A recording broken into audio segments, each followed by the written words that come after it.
5/5/1970। अव्यक्त बाप दादा के मधुबन से उच्चारित मधुर महावाक्य। वाणी का विषय है जल चढ़ाना अर्थात प्रतिज्ञा करना। आज मीठे मीठे बाप दादा बोले, आज शिव जयंती मनाने के लिए बुलाया है। फिर बाबा ने पूछा, कैसे मनाना चाहते हो? मिलन ही मनाना है? लोग मिलने के लिए मनाते हैं और बच्चे मिलने को ही मनाना समझते हैं। तो मिलना अर्थात मन मना लिया, मिलना अर्थात बना लिया। अब बाकी क्या रहा? बाबा ने पूछा, आप बच्चों का मनाना एक तो है मिलना और दूसरा है अपने समान बनाना। तो मिलना और बनाना यही है मनाना। आज के दिवस पर यह दो बातें करनी है। मिलन तो मना ही रहे, बाकी आप समान बनना। यह दोनों बातों की गोया शिव जयंती मनाई। जब भक्त लोग जल चढ़ाने के लिए जाते हैं तो भी बीच में ब्राह्मण होते हैं, तो उनसे कराते हैं। तो आप भी ब्राह्मण हो। जैसे भक्त लोग जल चढ़ाते हैं, वैसे तुम बच्चे बाप के ऊपर आत्माओं से जल चढ़वाते हो। यह जल अथवा दूध चढ़ाने की रस्म क्यों चली है? बाबा ने पूछा, यह जल अथवा दूध चढ़ाने की रस्म क्यों चली है? जिस समय जल चढ़ाते हैं उस समय मन में क्या सोचते हैं मालूम है? जल व दूध जो चढ़ाते हैं उनका भावार्थ यह है, जब कोई भी प्रतिज्ञा करनी होती है तो हाथ में जल उठाते हैं। सूर्य को भी जल चढ़ाते हैं तो अंदर में प्रतिज्ञा करते हैं। तुम्हारे पास भी जब कोई आते हैं तो पहले उन्हों से प्रतिज्ञा का जल लो। एक प्रतिज्ञा कराते हो ना कि हम आज से एक शिव बाबा के ही बनकर रहेंगे, तो पहले उनसे प्रतिज्ञा कराते हो। वह लोग भी अंदर में प्रतिज्ञा कर फिर स्वयं सम्मुख आकर देवताओं पर अर्पण होते हैं। जो पूरे भक्त होते हैं वह सारा ही अपने को उनके आगे झुकाते हैं, अर्थात अपने को अर्पण कर देते हैं। तो तुम भी पहले उन्हों से प्रतिज्ञा कराते हो। जब पक्के हो जाते हैं तो संपूर्ण स्वाहा कराते हो। ऐसी सर्विस करनी है, बिल्कुल न्यौछावर कराना। आपने कितनों को न्यौछावर कराया है? जो जितना स्वयं न्यौछावर बने हैं उतना ही औरों को बनाते हैं। अगर स्वयं ही संपूर्ण न्यौछावर नहीं बने हैं तो औरों को भी इतना ही आप समान बनाते हैं। अभी न्यौछावर होने में मेहनत और समय दोनों ही लगता है, लेकिन थोड़े ही समय में न्यौछावर होने वालों की क्यों लग जाएगी? जैसे वहाँ यादगार है काशी कलवट खाने का, स्वयं अपनी इच्छा से कटने को तैयार हो जाते हैं, वैसे यहाँ भी तैयार हो जाएंगे। आप लोगों को इच्छा पैदा करने की मेहनत भी नहीं करनी पड़ेगी, स्वयं अपनी इच्छा से जंप देने के लिए तैयार हो जाएंगे। यह क्यों लगनी है? अभी नहीं लग रही है, इसका भी कारण है। बच्चों के पास अभी कौन सी क्यों लगी हुई है? जब वह क्यों खत्म हो जाएगी तब यह क्यों लगेगी। मालूम है अभी कौन सी क्यों लगी हुई है? तो किसी ने कहा संकल्पों की। तो बाबा ने कहा संकल्पों में भी मुख्य क्या है? जो ही पुरुषार्थ में ढीलापन लाती है। बाबा बोले व्यर्थ संकल्पों का मूल कारण क्या होता है? पूछा बाबा ने, क्या होता है मूल कारण? पुराने संस्कार किस रूप में आते हैं? एक शब्द में बताओ।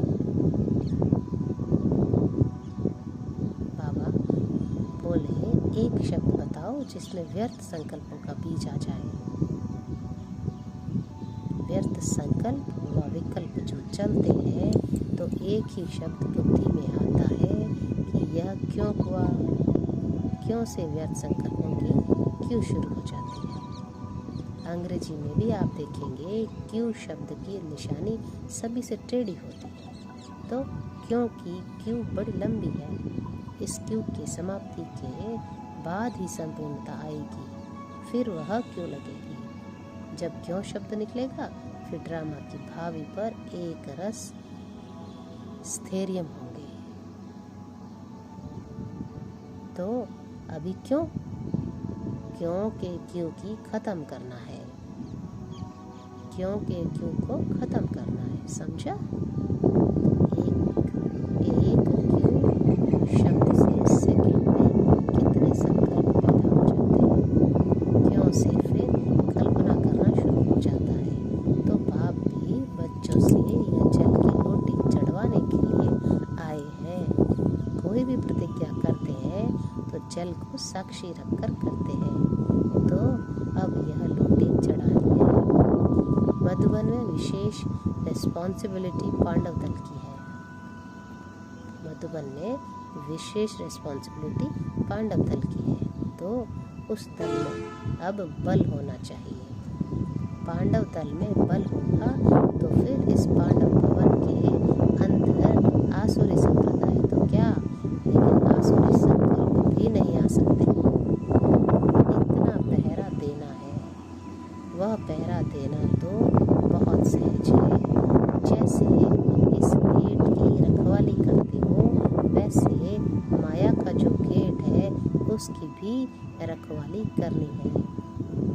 ऐसे पांडव सेना तैयार है जो आसुरी संस्कारों को, आसुरी संकल्पों को भी इस पांडव के अंदर आने न दो। अब पहले अपने अंदर यह पहरा मजबूत होगा, तब पांडव भवन में यह मजबूती ला सकते हैं। ऐसा पहरा देते हो। कौन कौन ऐसी मेहनत रखते हैं कि हम पांडव सेना अपने पांडव भवन की ऐसी रखवाली करेंगे। बाबा ने बोला ऐसी रखवाली अगर पांडव करते रहे तो फिर यह पांडव भवन एक जादू का घर हो जाएगा, जो कैसी भी आत्मा आए आते ही आसुरी संस्कारों और व्यर्थ संकल्पों से मुक्त हो जाए। ऐसे निर्विकल्प बनाने का जादू का घर ऐसी सर्विस जब करेंगे तब प्रत्यक्षता होगी। एक दूसरे सुनते ही दौड़ेंगे। जैसे जैसे समय आगे बढ़ेगा वैसे दुख अशांति नहीं बढ़ने के कारण हरेक आत्मा सुख चैन की प्यासी होगी और उसी प्यास में तरसती हुई आत्माएं इस पांडव भवन के अंदर आने से ही एक सेकंड में सुख चैन का अनुभव करेंगे। तब प्रभाव निकलेगा। एक एक चैतन्य मूर्ति के समान दर्शन मूर्त हो जाएंगे। एक एक रतन का दर्शन करने के लिए दूर से प्यासी आत्माएं आएंगी। लेकिन जब ऐसा पहरा शुरू करें तब जैसे संगठन का बल है, स्नेह का बल भी है, एक दो को सहयोग देने का बल भी है। अभी सिर्फ एक बल चाहिए जिसकी कमी होने कारण ही माया की प्रवेशता हो जाती है। वह है सहनशीलता का बल। अगर सहनशीलता का बल हो तो माया कभी वार कर नहीं सकती। तो यह चारों बल चाहिए। आज बाप दादा की जयंती के साथ सभी बच्चों की भी तो जयंती है। तो इस जयंती पर जो बल अपने में धारण करेंगे तो फिर यह पांडव भवन सारी दुनिया में देखने और अनुभव करने का विशेष स्थान लेना चाहिए। इस पांडव भवन का महत्व सारे विश्व में होगा। फिर बाबा ने पूछा महत्व बढ़ाने वाला कौन? का पांडव सेना और शक्ति सेना। मधुबन निवासी ही मधुबन के महत्व को बढ़ा सकते हैं। पांडवों के लिए तो प्रसिद्ध है कि वह कभी भी प्रतिज्ञा से हिलते नहीं थे। 1% की भी कमी हुई तो इसको कमी ही कहा जाएगा। पांडव सेना को एग्जाम्पल बनना है, जो आप लोगों को देख औरों को भी प्रेरणा मिले। कोई भी मधुबन में आए तो यह विशेषता देखे कि यह सभी इतने अनेक होते हुए भी एक और एक की ही लगन में मगन है और एक रस स्थिति में स्थित है। जब ऐसा दृश्य देखेंगे तब प्रत्यक्षता की निशानी देखने में आएगी। आप सबकी प्रतिज्ञा ही प्रत्यक्षता को लाएगी। तो आज पहले प्रतिज्ञा का जल चढ़ाना है, पहले प्रतिज्ञा का जल चढ़ाना है, फिर सौगात भी मिलेगी। प्रतिज्ञा की 3 लकीर दिखाते हैं। बेलपात्र भी जो चढ़ाते हैं वह भी 3 पत्तों का होता है। तो आज के दिन 3 प्रतिज्ञा कराइए। सहनशीलता का बल अपने में धारण करेंगे, क्योंकि क्यों को खत्म करेंगे और आसुरी संस्कारों पर पहरा देना है। बाबा ने कहा 3 प्रतिज्ञा कराई है। कौन कौन सी? सहनशीलता का बल अपने में धारण करेंगे, क्योंकि क्यों को खत्म करेंगे और आसुरी संस्कारों पर पहरा देना है। तो 3 प्रतिज्ञा का यह बेल पत्र चढ़ाना है। भक्त लोग तो खेल करते हैं, लेकिन ज्ञान सहित खेल करना वह तो बच्चे ही जानते हैं। इसलिए आज के शिवरात्रि का यादगार फिर भक्ति में रसम माफिक चलता है। पहले आरंभ बच्चे ही करते हैं ज्ञान सहित, फिर भक्त कॉपी करते हैं अंधश्रद्धा से। जरूर कभी किया है तब यादगार बनाए। भगवान बच्चों को कहते हैं वंदे मातरम। कितना फर्क हो गया? इतना नशा रहता है। जिस बाप की अनेक भक्त वंदना करते हैं वह स्वयं आकर कहते हैं वंदे मातरम। इस खुमारी की निशानी क्या होगी? उनके नयन, उनके मुखड़े, उनकी चलन, बोल आदि से खुशी झलकती रहेगी। जिस खुशी को देख कईयों के दुख मिट जाएंगे। ऐसी माताएं जिनकी बाप दादा स्वयं वंदना करते हैं, उनकी निशानी है खुशी। चेहरा ही अनेक आत्माओं को हर्षाएगा। अज्ञानी लोग सवेरे उठ कोई ऐसी शक्ल देखते हैं तो कहते हैं सवेरे उनकी शक्ल देखी तब यह प्रभाव पड़ा।